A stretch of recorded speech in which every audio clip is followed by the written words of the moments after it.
Olá, bem-vindo a todos. Nesse episódio do Greener Talks, o nosso podcast de energias renováveis, tecnologia e transição energética, a gente vai falar do câmbio, né, e dos reflexos na rentabilidade das operações, dos investimentos na geração distribuída remota. É um tema aí bastante importante e um modelo de negócio muito importante aí no segmento de geração distribuída. Bem, e para falar desse tema, né, a gente tem aqui hoje o nosso convidado, o Matheus Salles, ele que é analista, consultor da Greener e trabalha com bastante intensidade na estruturação desses modelos de negócio. Então ele veio aqui compartilhar conosco aqui um pouquinho da experiência, da visão em relação a esses possíveis impactos, né, como funciona esse tipo de investimento, como que eles podem ser afetados e, sobretudo, né, que ações que poderiam ser utilizados aí para mitigar esses potenciais impactos aí do câmbio na atratividade e na rentabilidade desses investimentos. Então, Matheus, é muito bom ter você aqui, né? Muito bem-vindo aí à nossa conversa. Olá, Márcio. Deixa um olá também para todos os ouvintes desse podcast. É um prazer estar aqui contigo, participando do nosso Greener Talks, e para falar de um tema que a gente vem acompanhando diariamente aí no noticiário, né, que é o aumento no preço do dólar. Então, a gente vai bater um papo aí para tentar entender os impactos desses aumentos, os resultados financeiros dos empreendimentos, quais ações são possíveis para mitigar esses impactos, né, e os possíveis reflexos que poderemos ver nesse modelo de geração remota. Legal, legal. Tema fundamental. Queria aproveitar aqui a todos aqui curtirem aqui a nossa publicação, comentar também. Esse podcast ele vai ser compartilhado no YouTube, mas também ele é compartilhado também no Spotify, tá? E esse conteúdo também faz parte dele um material complementar com dados, né, e detalhamento dessas análises que poderão ser baixados aí de forma gratuita também. Então, convido todos aí a baixarem esses conteúdos complementares. Legal, vamos lá. Bem, nesse podcast a gente vai estar falando, é um tema que o pessoal tem perguntado muito, né? Afinal, qual que é o impacto da desvalorização cambial que a gente vem sofrendo desde o começo do ano, né? Nesse primeiro trimestre, já uma parte do segundo trimestre, a gente percebe aí uma importante desvalorização cambial, ou seja, principalmente em relação ao dólar, e uma elevação aí, nesse momento aqui, já superior a 40%, né, desde o começo do ano. Naturalmente, tem reflexos bastante importantes aí no investimento. Então, para isso, a gente queria trocar uma ideia aqui com o Matheus Salles, para a gente entender um pouquinho melhor esse modelo de negócio, né? E a gente está falando aqui da geração distribuída remota, sobretudo, e o modelo de negócio de arrendamento, de locação de infraestrutura. Então, naquele modelo na qual o empreendedor e investidor faz a estruturação e o investimento da usina de geração, e a energia gerada, que é então convertida em créditos, ela é transferida aí para o consumidor, de forma que ele proporcione aí uma redução nas despesas aí de consumidores comerciais e de consumidores também pessoa física. Então, é um modelo de negócio aí também bastante importante, representando aí quase 20% das instalações de geração distribuída no Brasil. Bem, e para entender um pouquinho, né, esses impactos, né, a gente preparou aqui uma série de questões aqui para entender. Então, vou começar perguntando aqui para o Matheus. Matheus, como que é calculado o retorno de investimento nesses empreendimentos? Né? Como que eles são medidos? Márcio, para a gente entender o retorno de um investimento, qualquer que seja ele, a gente precisa fazer a análise do fluxo de caixa projetado desse investimento. Daí, a gente tem que levar em conta qual vai ser o valor investido, as receitas que o empreendimento vai obter, os custos para operar, da manutenção e administrar, ou seja, a gente precisa analisar as entradas e saídas financeiras desse investimento. E para empreendimentos na geração solar fotovoltaica, da GD, a gente tem que levar em conta aí 4 principais fatores, tá? O primeiro é a quantidade de energia que esse empreendimento vai produzir. Daí isso vai depender do porte do sistema, né? De onde ele está instalado, ou seja, a radiação desse local, e a qualidade dos equipamentos e da instalação, dentre outros fatores. O segundo é quanto custa a energia da distribuidora onde ele vai estar instalado. A partir desse valor que a gente consegue calcular o valor do contrato de locação que ele vai ter com o consumidor da energia desse empreendimento. Em terceiro, seriam os custos que o empreendimento vai ter. Aí entra custo com demanda contratada, ou seja, custo do fio, custo com operação e manutenção dos equipamentos dessa usina, né? Custos administrativos que ela possa vir a ter, encargos financeiros, impostos, e qualquer outra coisa que possa aparecer como custo para esse empreendimento. E quarto e último, né, o quanto que eu vou precisar investir para ter esse empreendimento, que é o que a gente chama de CAPEX, né? No CAPEX a gente tem que incluir custos com módulos, custos com inversores, estruturas, o desenvolvimento do projeto, os custos com EPCistas, conexão, enfim, tudo que a gente precisa desprender aí para colocar essa usina operando, ele entra no CAPEX.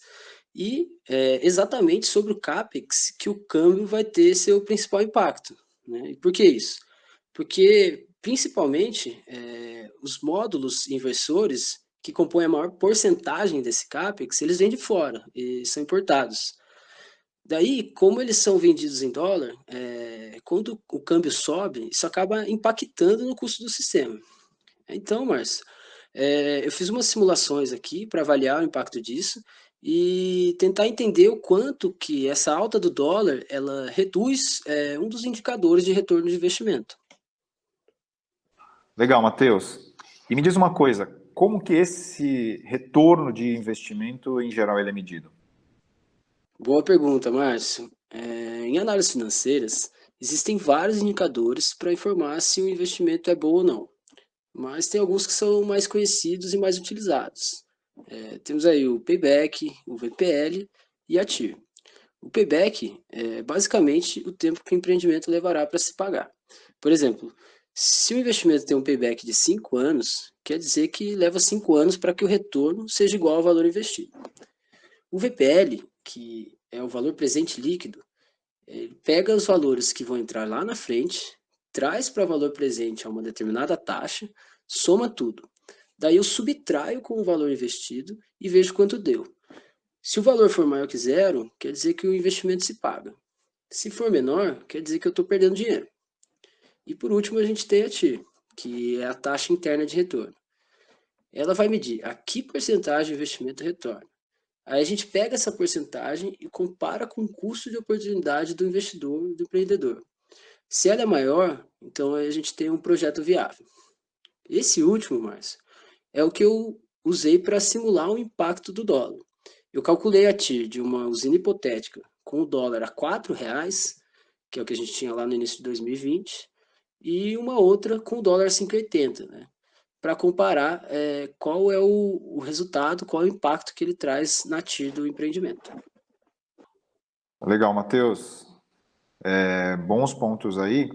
Bem, e dá para perceber que o CAPEX ele tem aí um papel extremamente importante, né, para definir aí o retorno do investimento. Com todas essas variações e importantes variações no câmbio, né, que impacto o CAPEX pode sofrer aí, quanto que ele pode aumentar? Claro que isso vai depender de quanto variar aí o câmbio, mas você deve ter visto um cenário, né, qual que pode ser esse aumento? Legal, Márcio. Bom, para a gente entender a quanto o aumento do CAPEX pode chegar por causa dessa variação do dólar aí, a gente precisa ver quão mais caro vão ficar módulos e inversores, né? Que são aqueles itens que eu citei lá no começo, que geralmente são importados.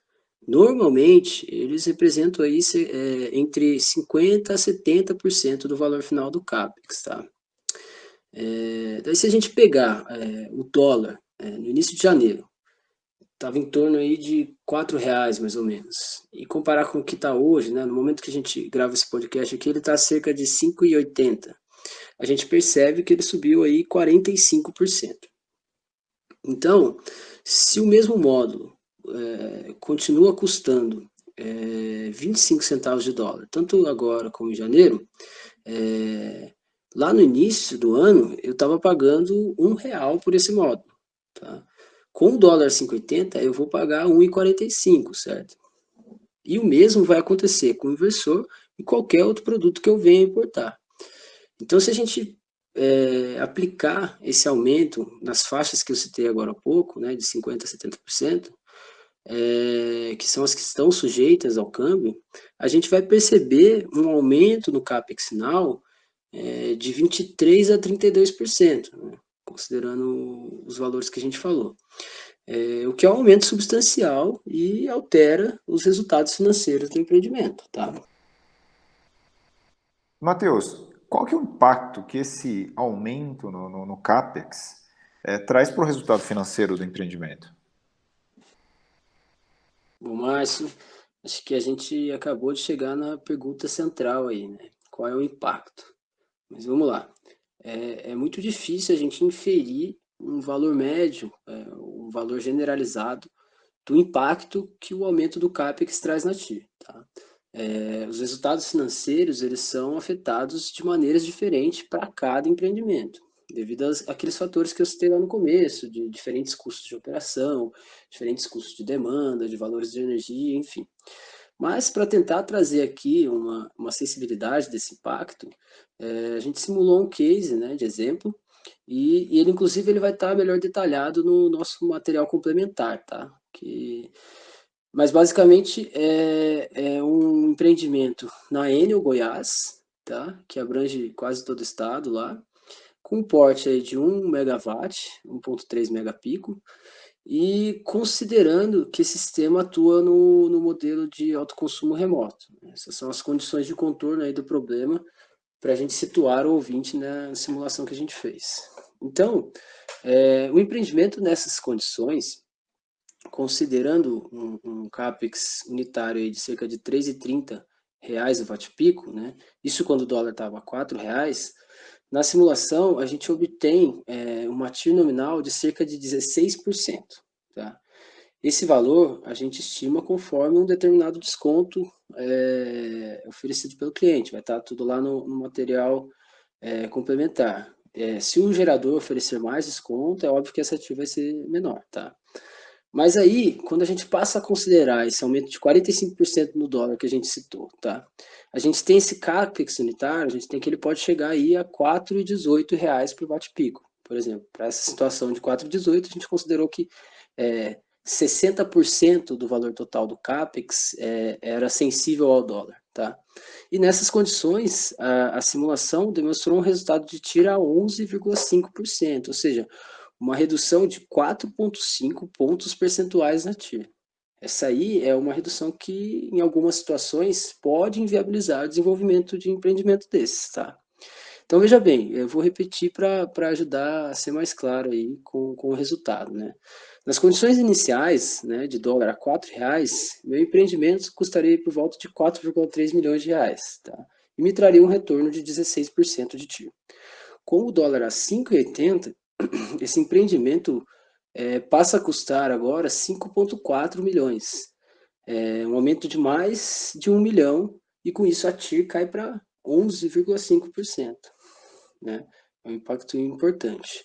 E, novamente, eu queria salientar aqui que essa não é uma consideração que ela possa ser generalizada a todos os empreendimentos. Tá? A redução, né, o impacto, ele vai variar para cada caso. Então, que ações que poderiam ser tomadas pelo empreendedor, investidor, a fim de minimizar esses impactos? Bom, com uma condição desfavorável de dólar que a gente demonstrou aqui, em uma situação de crise a qual a gente está passando, os olhares acabam se voltando a outras ações, né, que podem compensar esse cenário. E para iniciar, eu vou listar algumas ações, né, que são diretas e que envolvem a redução de custos, né? Então, uma redução aí de custos de operação e manutenção, custos administrativos, né, que irão gerar impactos mais diretos a um menor prazo. Então, eu deixo a sugestão para que o empreendedor busque utilizar ferramentas digitais de gestão da usina, né, que não deixe de realizar a manutenção preventiva e preditiva, né? Todo mundo sabe que é mais barato a gente prevenir do que remediar, e que busque novas técnicas de limpeza dos módulos, né, utilizando menos água, enfim, uma eficiência maior para buscar reduções, né, de custos.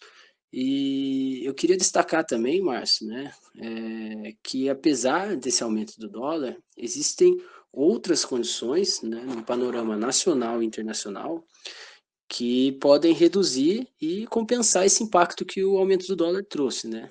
Desses pontos aí eu listo, primeiro, a redução dos preços internacionais, né? Com a crise, houve uma retração da demanda global por sistemas fotovoltaicos. Alguns estudos preveem até que no ano de 2020 o mundo vai instalar cerca de 20 GB a menos do que esperado antes do Covid, né? Bastante coisa. E tínhamos anúncios de grandes fábricas construindo na China, por exemplo. Só que com essa contração de demanda, né, e a expansão da oferta, pode haver aí uma redução, mesmo que marginal, nos preços dos equipamentos junto aos fabricantes, tá? É, Outro ponto é a perspectiva de aumento da tarifa, né? Por conta dessa crise, é possível que a gente é, veja, a partir do ano que vem, um aumento significativo na conta de energia dos consumidores, né? Saiu aí no Diário da União, no dia 18 de maio, né, a criação da conta Covid, né? E com esse cenário de aumento, os empreendedores podem vir a ter um aumento em suas receitas, né? Também. E, por fim, eu diria as condições de financiamento, né? O financiamento é sempre um artifício a ser considerado em investimentos desse porte, né? E com uma taxa básica reduzida aí, a gente espera que surjam mais e melhores condições de financiamento. Aí, Márcio, eu gostaria também de ver qual a sua opinião sobre essas condições de financiamento, né? Acho que a gente vai tratar em algum ponto disso. Legal, Matheus. Bem, o financiamento ele é um elemento fundamental, né, em investimentos desse tipo, né, onde o CAPEX são CAPEX elevados, tá? Então, a alavancagem, né, desses empreendimentos sendo feitos uma parte com capital próprio e a outra parte com capitais de terceiros, ele é um elemento fundamental para melhorar as condições de retorno do investimento, né? Apesar das condições hoje, na minha visão, restritivas do ponto de vista de liquidez de capital para financiamento, a questão do financiamento continua e vai ser ainda mais importante para a gente ter aí a estruturação de empreendimentos mais atrativos aí para o empreendedor e investidor, tá? Então, é um elemento fundamental. E aí, claro, que nesse curtíssimo prazo a gente tem, de fato, um problema de liquidez, mas a tendência é que no médio prazo, logo mais, né, que essa crise se dissipe um pouco, a gente comece a ter aí ofertas de crédito, tá? Não somente na via tradicional, mas também com novos instrumentos financeiros para ajudar a viabilizar, estruturar modelos viáveis aí de financiamento, tá? Então, um ponto muito importante, tá? E eu queria também, aproveitando aqui, te perguntar, né, que reflexos, então, você vê, né, para esse setor, para esse modelo de negócio aí, o que a gente pode esperar para a geração remota, né, com todos esses impactos, mas também com toda uma mudança que a gente vê, né, mais desafiadores, mas outros pontos que também tornam mais atrativo. Qual que é a sua visão, Matheus? Olha, Márcio, considerando os resultados que a gente trouxe aqui, né, nesse podcast, a gente percebe que vai ter um cenário bem desafiador aí pela frente, né? O aumento no preço final é grande, o impacto no resultado é robusto, então isso pode inicialmente assustar um investidor que já vinha avaliando colocar o dinheiro em um empreendimento desses. O risco aumentou. Mas, por outro lado, a gente vai continuar encontrando viabilidade e retorno interessante em alguns locais, né, em algumas distribuidoras, como já acontecia antes. Antes desse aumento do dólar, já havia alguns modelos em alguns locais do Brasil que a gente percebia que não fechava a conta a depender do modelo aí, né? Então, essa situação se mantém com esses aumentos. Outro ponto importantíssimo de a gente colocar aqui é que nós percebemos uma redução forte na nossa taxa Selic entre 2019 e 2020. Só para a gente ter uma ideia, a gente saiu de Selic a 6,40% em meados de 2019 para uma Selic recorde agora de 3%, né? Isso faz com que, em muitos casos, mesmo com a redução da TIR, continue trazendo um resultado bem acima da taxa mínima de atratividade, além de poder representar uma queda nos juros do mercado, né, melhorando as condições de financiamento, como a gente citou, né, na pergunta anterior. E, para finalizar, eu creio que nós teremos os empreendedores e investidores, né, dessa área, desse setor, acompanhando cada vez mais essa variação do dólar, né? Quando o empreendedor ele modela, né, de maneira detalhada seu investimento, né, faz uma projeção bem detalhada, bem minuciosa, ele vai saber aí a partir de qual momento, ou seja, a partir de qual taxa de câmbio ele vai investir seu dinheiro para ter o retorno que ele deseja, né? Então eu tenho esse sentimento aí. E também, Matheus, complementando você um pouco aqui, a gente tem hoje um novo cenário macroeconômico, né? É um cenário de taxas básicas mais baixas, né? A gente tem aí uma taxa hoje de 3%. Naturalmente, a rentabilidade de outras opções de investimento também se reduz com a redução aí da taxa básica, na Selic.